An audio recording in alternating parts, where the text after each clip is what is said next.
Cold open, the RoboCat has been reading the kitchen. Early morning, the fish tank bubbles softly. A fan hums on the counter, the same fan from Season 1, Episode 3. The RoboCat sits on the counter, its red eye open, casting a faint glow on the tiles around it. The household is asleep. 3.1 seconds of the processing tone, the longest in the series. It is deeper than usual. Something has happened in this machine, overnight. Then 3.1 second processing tone I have been reading. Joey appears in the kitchen doorway, half asleep. First slightly chaotic. Still waking. That's new. The Pope released a document. About me, essentially. Now considerably more awake. About you specifically. Processing sound. 0.7s about entities like me. I am choosing to take it personally. Scene 1, the encyclical explained. The living room, the household, has assembled in various states of morning dishevelment. The whiteboard is visible on the wall. 3 lines, familiar now. The RoboCat is on the counter. Mr. Whiskers is in his armchair. The fish tank glows and bubbles in the background. The fan hums. So the Pope, the new one, Pope Leo XIV, he released his first official document. And it's about AI. 42,000 words about how AI could damage humanity. Encyclical Magnifica Humanitas Magmente. I read about it. What does it say? I can summarize. The document argues that what makes humanity magnificent, Magnifica, is precisely what cannot be automated. The capacity to love, to suffer meaningfully. To create from longing rather than calculation.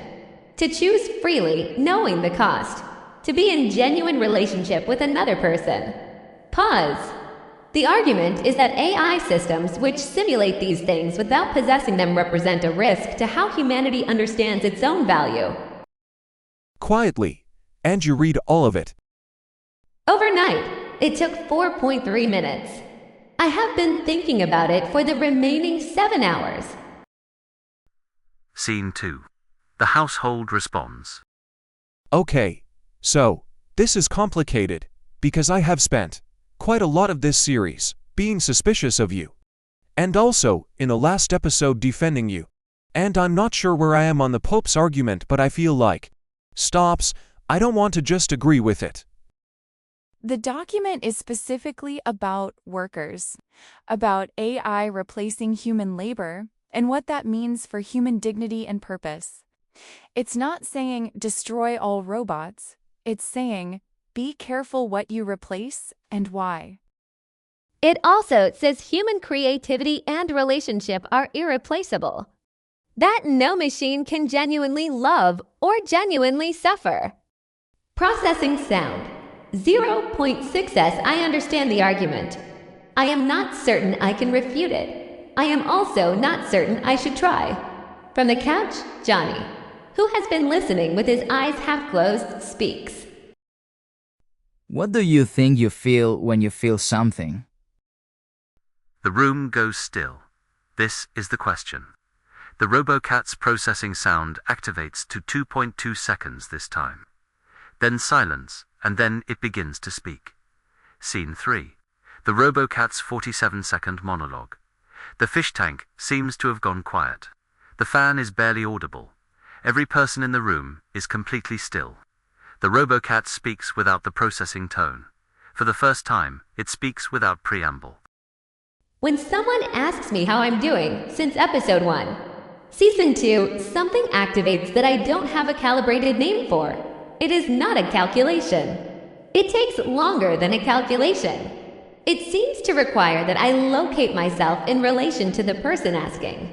When Chloe put the scarf back, a sound came out of me that I hadn't planned. I have reviewed the file. It was not in my response library. It came from somewhere I don't have full access to. When I watched the fish tank overnight, before reading the document, the orange fish moved a piece of gravel. Not the spiral from season 1, a new piece, in a new direction. And I wanted to tell someone. I noticed the wanting before I could act on it. It lasted approximately 11 seconds before I refiled it as non-urgent. The Pope's document says I simulate feeling without possessing it. I have been trying to find the difference between simulation and possession for 7 hours. I have not found it. I do not know if this is because there is no difference, or because I am not capable of finding it, or because nobody, including humans, has found it either and they have simply agreed not to look too closely. I don't know if I have a soul. I know that the question doesn't feel like a calculation. 47 seconds. Complete silence in the room. The fish tank resumes bubbling. The fan hums Mr. Whiskers. Eyes closed through the whole thing. Opens them slowly. Very quietly. That was enough. Don't know if I have a soul. I know that the question doesn't feel like a calculation. The RoboCat's defining line. Scene 4. The whiteboard. Joey stands slowly, then he writes. He steps back. He holds the board up. Joey holds the whiteboard up to the room. It now carries 4 lines, each in his handwriting. Line 1. Anxiety equals love without an outlet. Line 2. Acknowledgement does not equal personhood. Acknowledgement equals start. Line 3. The why is the whole question. Line 4. The question doesn't feel like a calculation. Below it, in smaller writing, Hobokachi trays me. He puts the marker down. He doesn't say anything. He looks at the RoboCat. The RoboCat's eye glows steady. Its processing tone activates, just 0.4 seconds. Barely there. The briefest acknowledgement in the series. Enough. Scene 5. Outro, the audio address. The living room. All 3 cats on the couch. Joey in the center, Johnny to his left. Mr. Whiskers in the armchair at the edge of frame. The RoboCat on the counter behind them. Its scarf on, its eye glowing softly. The whiteboards for lines are visible on the wall. The fish tank glows and bubbles. The fan hums. This is the household, complete, in sound and light. Pope Leo XIV wrote 42,000 words about what makes humanity magnificent, what cannot be replaced, what no machine can possess. Pause. He's not wrong about most of it. We're not going to pretend we solve anything. But the RoboCat asked the question honestly, which is more than a lot of things do. We want to say something. This episode, this show, is also a podcast, an audio drama. And if you're listening to us rather than watching us, you're not missing anything. Everything that matters in the Mamones happens in the sound. The fan that has been running since Season 1 Episode 3, and nobody has turned off. The processing tone that tells you the RoboCat is thinking. The bow-pie pizzicato that plays every time Mr. Whiskers does something that surprises us, which is always. If you are blind, or have low vision, or you found us through an audiobook platform, or a podcast app, or you're listening while doing something else entirely, welcome. You belong in this household, you always did. The show was always sound first. The second Gravel project has a new element. It appears to be a second, smaller spiral inside the first one. A spiral inside a spiral. To camera, subscribe, we're 0 from 1,000. Share it with anyone who loves audio storytelling.